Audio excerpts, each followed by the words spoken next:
क्या आप IIT JEE medical 11th या 12th की प्रिपरेशन कर रहे हैं और आपको एक बेस्ट कोचिंग इंस्टीट्यूट की तलाश है? तो अब आपके साथ होगा चंद्रयान, जहां है NITN फैकल्टीज, साथ ही up to 100% scholarship. Chandrayaan, Lankeshwar complex, Akashvani Chowk, Adityapur. Admissions open. Hello everyone, welcome to the YouTube channel of Chandrayaan. Myself Manisha and today we will be continuing our topic that is chemical bonding. So पिछले class में हमने देखा था exceptions in the octet group कि क्या-क्या exceptions होता है एक octet group में, ठीक है? तो आज हम क्या देखने वाले थे? आज हम देखने वाले थे bond parameter कि जब एक bond बनता है तो क्या-क्या ऐसा parameter है जो हमको याद रखना पड़ेगा और हमको समझना भी पड़ेगा, ठीक है? तो चलो लेट्स स्टार्ट। तो पहले क्या है, ये है आपका जो स्क्रीन पे है बॉन्ड पैरामीटर। क्या क्या बॉन्ड पैरामीटर होता है, ठीक है? तो यहाँ पे क्या क्या बॉन्ड पैरामीटर है बेसिकली, यहाँ पे पहले जो बॉन्ड पैरामीटर है वो है बॉन्ड लेंथ। क्या है पहला बॉन्ड पैरामीटर जो है वो है बॉन्ड लेंथ। इसके बाद है बॉन्ड एंथैल्पी। क्या है बॉन्ड एंथैल्पी। इसके बाद है bond angle, then bond order and then bond polarity. ये आपका है बॉन्ड पैरामीटर कि एक बॉन्ड जब बनता है तो किस किस चीज के ऊपर डिपेंड होता है। तो आज हमारी क्लास में हम किसके बारे में डिस्कस करेंगे? पहला bond parameter that is bond length, ठीक है? पहला बॉन्ड पैरामीटर कौन सा है? Bond length. चलो देखते हैं। तो बॉन्ड पैरामीटर बेसिकली क्या होता है, ठीक है? सॉरी, बॉन्ड लेंथ बेसिकली क्या होता है, ठीक है? तो बॉन्ड लेंथ बेसिकली होता है कि जब भी आपका एक बॉन्ड बनेगा, ठीक है, जब भी आपका एक दो मॉलिक्यूल के बीच या फिर दो एटम के बीच जब बॉन्ड बनेगा तो उनका जो बीच का जो लेंथ होता है वो हमारा बॉन्ड लेंथ है। मतलब क्या है कि यहाँ पे देखो एक आपका ये एक एटम है जिसका हम मान लें एटम 1 है और ये एक एटम है जो कि आपका है एटम 2। तो इन दोनों के बीच में देखो सेंटर पॉइंट के बीच में जो सेंटर होता है उसके बीच में जो डिस्टेंस होता है वो हमारा क्या लिखा है? बॉन्ड लेंथ लिखा है। वो क्या लिखा है? Bond length. सो जब एक बॉन्ड बनते हैं तो दो मॉलिक्यूल के बीच या फिर दो एटम के बीच जो डिस्टेंस होता है सेंटर टू सेंटर डिस्टेंस उसको हम बोलेंगे बॉन्ड लेंथ। क्या? Bond length. तो अगर हम इसको लिखेंगे तो क्या लिख सकते हैं हम कि द डिस्टेंस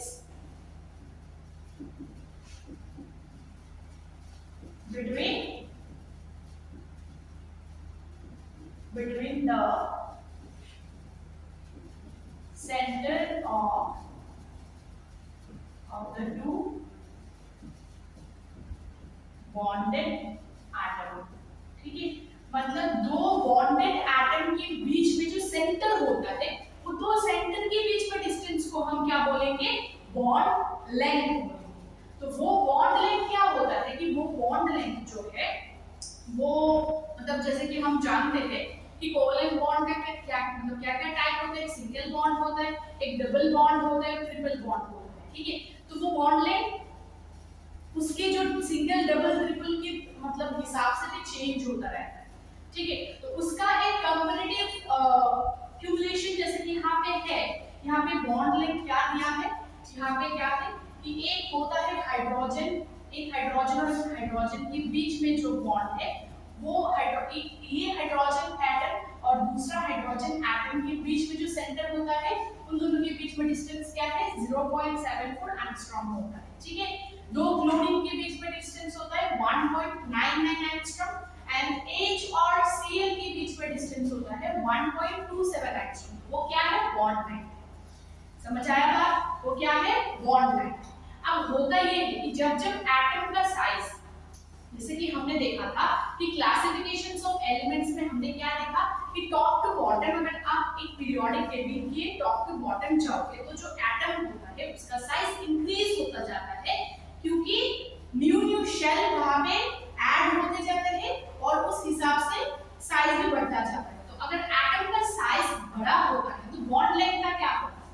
जस्ट एक क्यूमुलेटिव मतलब सोचो जस्ट एक थोड़ा सा कि अगर आपके पास ये एक बॉन्ड है, मान लो कोवलेंट बॉन्ड, ठीक है? अगर आपके पास ये एक बॉन्ड है, छोटू सा एक मॉलिक्यूल है और ये भी एक मॉलिक्यूल है, इन दोनों के बीच बॉन्ड जो है मान लो ये हाइड्रोजन है ये एक हाइड्रोजन है, ठीक है। तो हाइड्रोजन के बाद होता है लिथियम टॉप टू बॉटम, इसके बाद सोडियम होता है। तो जब सोडियम का साइज के बारे में हम देखेंगे, हाइड्रोजन का एक होता है एटॉमिक नंबर, अगर सोडियम की बात करें तो वहां पे होता है 11, ठीक है। सोडियम की बात करें तो वहां पे होता है 11, ठीक है।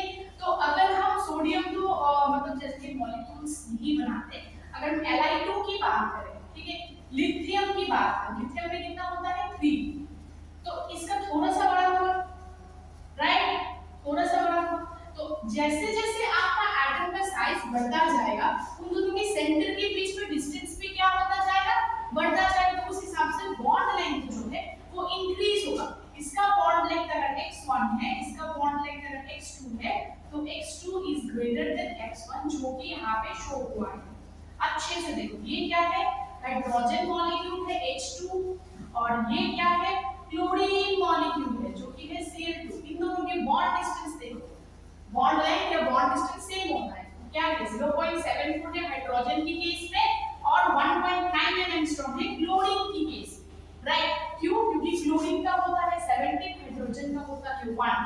तो as compared to hydrogen, chlorine is greater, size बड़ा होता है। तो जब साइज बड़ा होता जाता है, बॉन्ड लेंथ भी इंक्रीज होता जाता है, ठीक है। और भी आपका फैक्टर है जो बॉन्ड लेंथ के ऊपर इफेक्ट पड़े, इफेक्ट होता है बॉन्ड लेंथ। क्या क्या फैक्टर है वो, चलो हम आगे जानते हैं।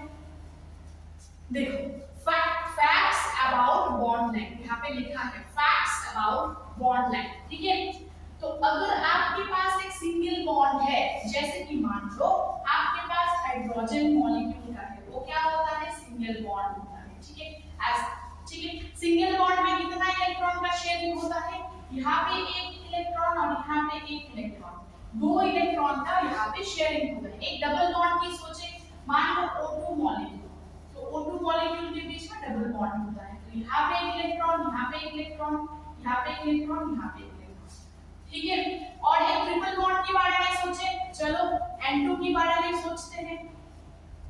तो N2 के बारे में क्या होता है, यहाँ पे 2 2 3 6 इलेक्ट्रॉन का शेयरिंग होता है। तो क्या होता है कि जब इलेक्ट्रॉन डेंसिटी बढ़ जाता है, जैसे कि सिंगल बॉन्ड में 2 इलेक्ट्रॉन, डबल बॉन्ड में 4 इलेक्ट्रॉन, तो जब इलेक्ट्रॉन डेंसिटी बढ़ जाता है तो बॉन्ड लेंथ जो होता है वो छोटा होता जाता है, क्योंकि खींचते, देखो 2 इलेक्ट्रॉन तेजी से खींच पाते हैं, ठीक है, लेकिन 4 इलेक्ट्रॉन क्या करते हैं, उनके बीच में थोड़ा सा रिपल्शन होता है ना, क्योंकि ये इलेक्ट्रॉन दूरी दूरी पे है, ये इलेक्ट्रॉन तो दूरी दूरी पे नहीं है ना, पास-पास है, तो वो थोड़ा सा रिपल कर जाएगा, और ये इंटरेक्शन, उस इंटरेक्शन रिपल्शन करके बॉन्ड जो होता है वो थोड़ा सा छोटा हो जाता है एज कंपेयर टू जहां पे आपका इलेक्ट्रॉन डेंसिटी कम रहता है, राइट। यहाँ पे क्या होता है, यहाँ पे बहुत, मतलब यहाँ पे डबल बॉन्ड की रिस्पेक्टिव से 6 इलेक्ट्रॉन, मतलब ज्यादा इलेक्ट्रॉन है तो वो बॉन्ड और छोटा हो जाता है। ट्रिपल बॉन्ड क्या हो जाता है, ज्यादा इलेक्ट्रॉन है तो खींचते हैं जोर से तो छोटा हो जाता है। यहाँ पे 2 इलेक्ट्रॉन है तो वो जो खींचना होता है वो कम होता है। यहाँ पे 4 इलेक्ट्रॉन है, 4 इलेक्ट्रॉन जब खींचेगा तो बहुत तेजी से खींचेगा, तो खींचने से, अगर खींचना कैसा होता है, ऐसा दोनों तरफ से, तो बॉन्ड क्या, अगर खींचते हैं अट्रैक्शन ज्यादा होता है तो हम क्या जानते हैं, छोटा हो जाता है, साइज भी छोटा हो जाता है, अट्रैक्शन ज्यादा होते हैं। और यहाँ पे क्या है, यहाँ पे आपका 6 इलेक्ट्रॉन है, ठीक है, तो 6 इलेक्ट्रॉन और तेजी से खींचेंगे, तो इस वजह से क्या होता है, जो हमारा सिंगल बॉन्ड होता है, सिंगल बॉन्ड का जो डिस्टेंस होता है वो सबसे ज्यादा होता है देन डबल बॉन्ड का डिस्टेंस होता है, ठीक है, और उसके बाद होता है आपका ट्रिपल बॉन्ड का डिस्टेंस।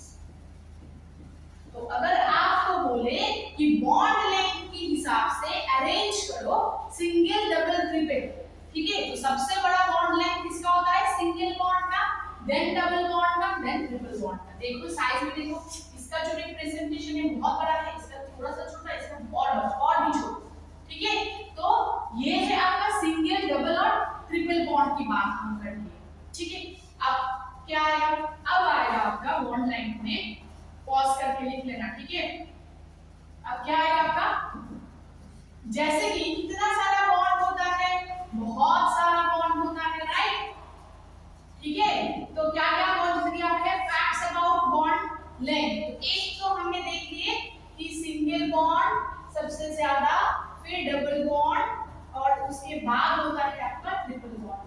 एक फैक्ट तो हमने देख लिया।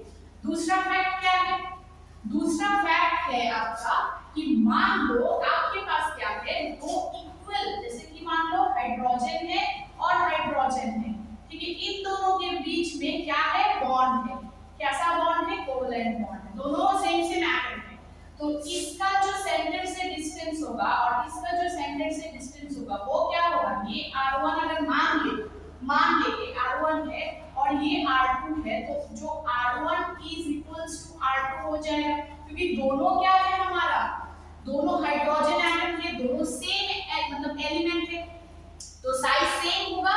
तो सेंटर से जो रेडियस होता है, r क्या होता है, सेंटर से मतलब क्या बोलते हैं इसको, सेंटर से इसका दूरी जो होता है इसको क्या बोलते हैं, रेडियस। पूरा ले लिया तो डायमीटर होता है, तो रेडियस जो है दोनों का सेम है, ठीक है ना। r1 is equals to r2 है, तो अगर r1 is equals to r2 है ऐसा एलिमेंट के लिए, लाइक क्लोरीन भी, Cl2 भी, एक Cl होगा और दूसरा Cl होगा, दोनों सेम सेम मॉलिक्यूल, इन दोनों के बीच में भी डिस्टेंस जो है सेंटर टू मतलब r1 और r2 जो है, ये जो दोनों डिस्टेंस है वो सेम होगा। तो अगर ऐसा सेम सेम एलिमेंट के लिए हमारा बॉन्ड लेंथ क्या होता है, बॉन्ड लेंथ होता है half of r1, ऐसा हो जाएगा, ठीक है। क्या होगा, हाफ ऑफ r, मतलब दोनों डिस्टेंस सेम है ना, तो बॉन्ड लेंथ क्या हो जाएगा, एवरेज हो जाता है, हाफ ऑफ r हो जाता है, ठीक है। समझ आया बात, मतलब ये क्या है, सेम एलिमेंट के लिए है, सेम टाइप ऑफ एलिमेंट के लिए, ठीक है, बॉन्ड लेंथ हो गया है। तो दूसरा फैक्टर भी हमने देख लिया यहाँ पे। तीसरा फैक्टर क्या है, तीसरा फैक्टर है यहाँ पे देखो, नोट देके एक लाइन लिखा है, ठीक है, नोट देके एक लाइन लिखा है जहाँ पे r1 is not equal to r2। अगर आपका H और Cl के बीच में है बॉन्ड, तो ये दोनों बॉन्ड में r1 जो है और r2 जो होगा वो सेम नहीं होगा, क्योंकि ये हाइड्रोजन है छोटा सा मॉलिक्यूल और ये जो क्लोरीन होगा वो बड़ा सा मॉलिक्यूल होगा, तो दोनों में जो r1 और r2 के रेडियस वो सेम नहीं होगा। उस केस में हम बॉन्ड लेंथ कैसे फाइंड करेंगे, हम बॉन्ड लेंथ फाइंड करेंगे ये वाली फार्मूला से, rx plus ry, rx plus ry मतलब r1 plus r2, ठीक है, r1 plus r2 minus 0.09 into En का मतलब होता है इलेक्ट्रोनेगेटिविटी, ठीक है, electronegativity of x minus electronegativity of y। ये जो En of x and En of y है, अगर आपको एक पॉली एटॉमिक मॉलिक्यूल दिया है, पॉली एटॉमिक मतलब सेम एटम नहीं है, मतलब अलग-अलग एटम है वहां पे, क्या है, एक हाइड्रोजन है एक क्लोरीन है, तो उस केस में आपको जो इलेक्ट्रोनेगेटिविटी होता है हाइड्रोजन का एंड क्लोरीन का, दोनों का वैल्यू आपके पास गिवन रहेगा to find the bond length. समझ आया बात, to find the bond length क्या होगा, क्योंकि आपको नहीं पता होगा कि इलेक्ट्रोनेगेटिविटी हाइड्रोजन का यहाँ पे कितना है और क्लोरीन का कितना है, उस केस में दिया रहेगा तो हमको बस ये फार्मूला याद रखना है, rx plus ry minus 0.09 into this। तो दूसरा फैक्टर अगर हम यहाँ पे लिखे समझ करके कि अगर हमारे पास r1 is equals to r2 है, तो बॉन्ड लेंथ क्या हो जाएगा, हाफ ऑफ r हो जाएगा, ठीक है। और तीसरा क्या है, अगर r1 not equals to r2 है, तो बॉन्ड लेंथ हमारा क्या हो जाएगा, r1 plus r2 minus 0.09 into En1 minus En2, ठीक है। En1 minus En2 मतलब क्या होता है, इलेक्ट्रोनेगेटिविटी 1 minus इलेक्ट्रोनेगेटिविटी 2, दो मॉलिक्यूल है तो उस हिसाब से करना है, ठीक है। तो बॉन्ड लेंथ में जो फैक्ट्स होता है कि एक होता है सिंगल बॉन्ड का, एक अगर r1 r2 सेम हो गया इसका, और अगर r1 not equals to r2 हुआ तो उसका, ठीक है। तो ये क्लियर है पूरा, वेरी गुड।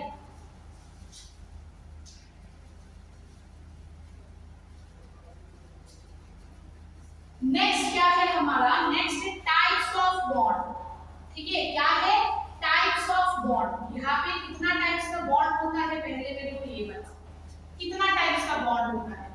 एक होता है आपका कोवैलेंट बॉन्ड, एक होता है आपका इलेक्ट्रोवैलेंट बॉन्ड, मेटालिक बॉन्ड भी होता है और वैन डर वाल्स बॉन्ड भी होता है। तो बॉन्ड की कैसा कैटेगरी है, बॉन्ड कैसा है, उसके ऊपर भी बॉन्ड लेंथ डिपेंड होता है।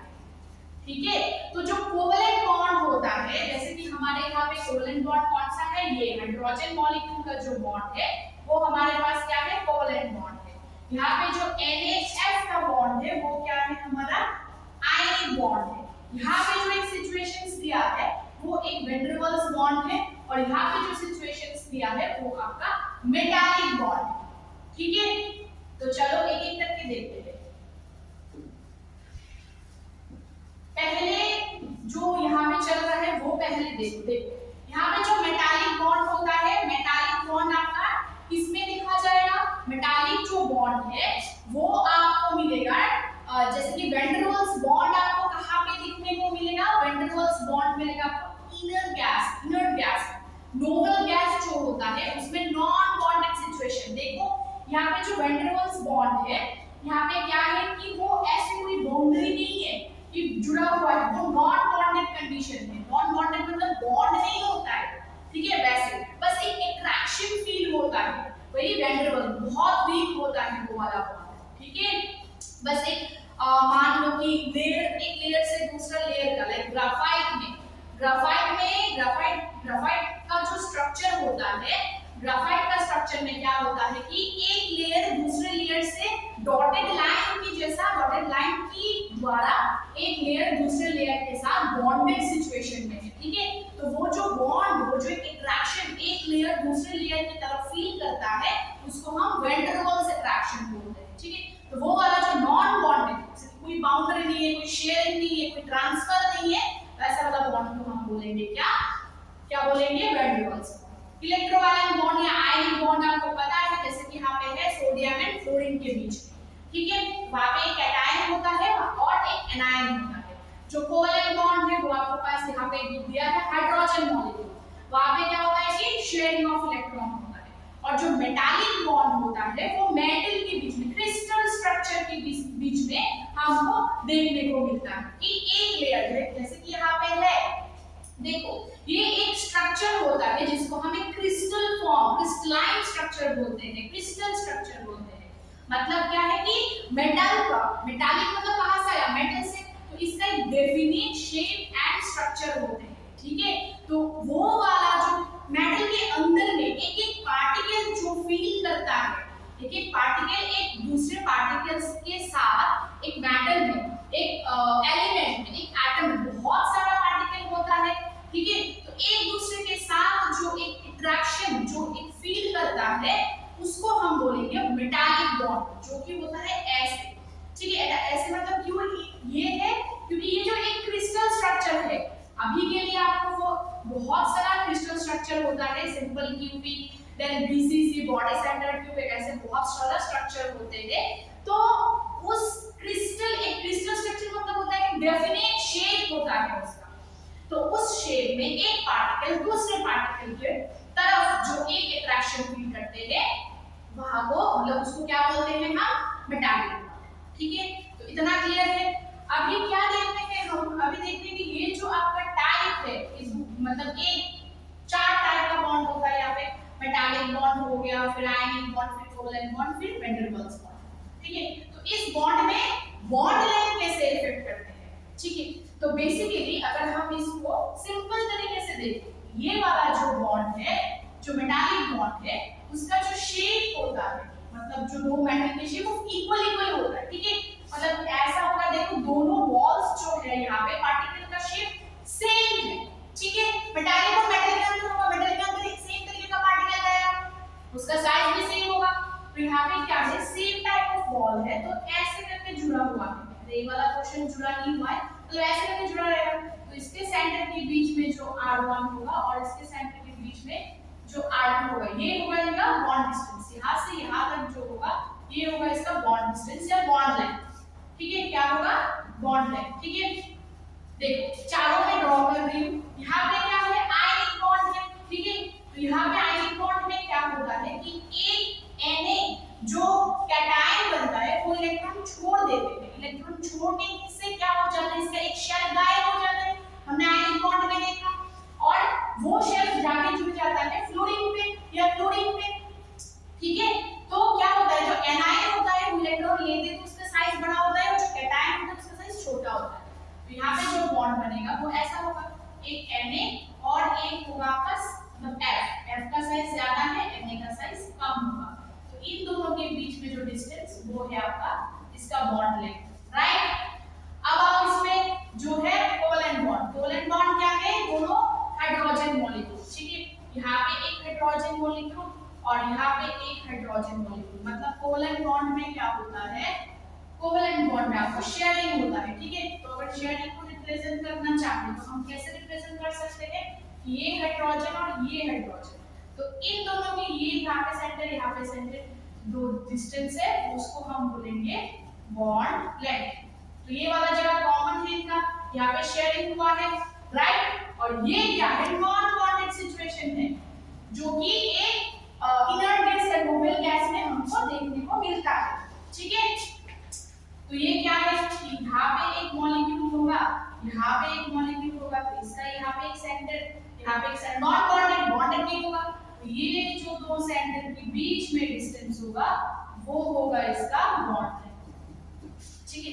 अब जो ये चारों डायग्राम है, चारों डायग्राम से हमको क्या पता चलता है, जो हमारा ये वैन डेर वाल्स बॉन्ड है, इस वाले बॉन्ड का जो बॉन्ड लेंथ है वो क्या है, सबसे ज्यादा होगा, क्योंकि नॉन बॉन्डेड कंडीशन में तो इसका सेंटर और इसके सेंटर के बीच वाले डिस्टेंस को हम बॉन्ड लेंथ बोलते हैं। तो जो आपका R ऑफ VWR मतलब वैन डेर वाल्स बॉन्ड, ठीक है।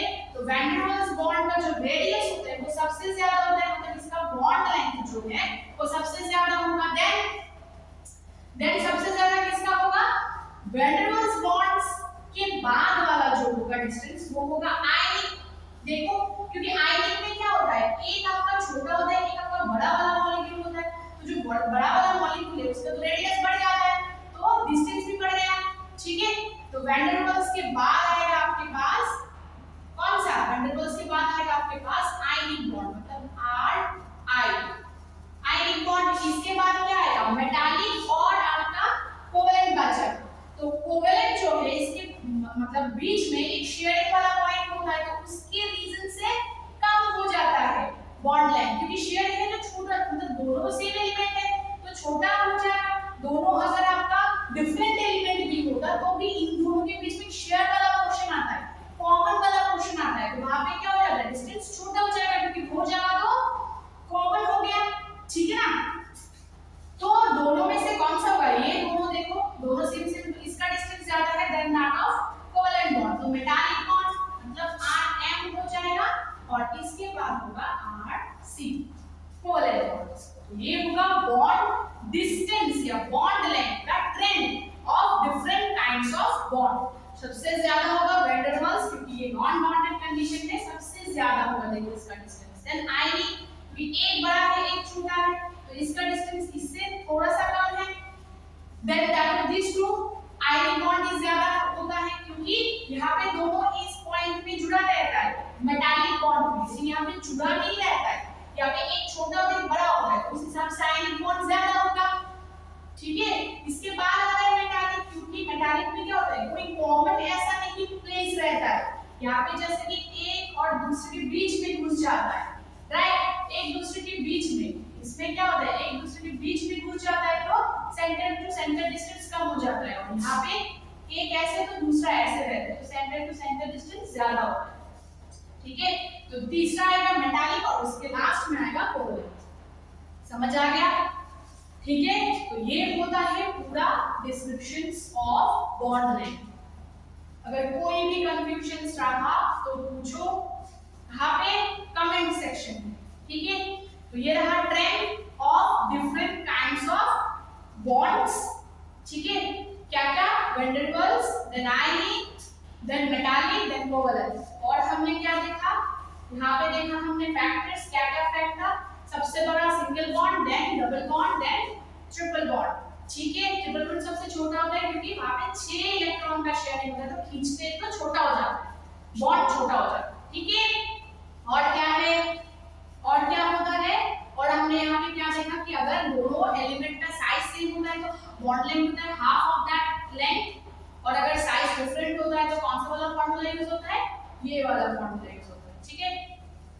ये वाला फॉर्मूला कौन सा वाला, ये जो rx plus ry minus 0.09 into en x मतलब first element minus second element, ठीक है। तो ये रहा पूरा हमारा बॉन्ड लेंथ का पूरा एक्सप्लेनेशन, ठीक है। यहाँ पे था types of bond length, types of bond length कितना होता है, तो चार बॉन्ड लेंथ हमने देखा, van der Waals, then ionic, then yes very good metallic and then covalent, ठीक है। तो अगले क्लास में हम क्या देखेंगे, अगले क्लास में हमको देखना है कि हमने अभी तक क्या देखे थे, बॉन्ड लेंथ देखा, तो अभी देखेंगे कि बॉन्ड एंथैल्पी क्या होता है, ठीक है। तो बॉन्ड लेंथ के हिसाब से कोई भी दिक्कत, कोई भी प्रॉब्लम है तो ping on the comment sections. आज के लिए इतना ही, टाटा एंड थैंक यू।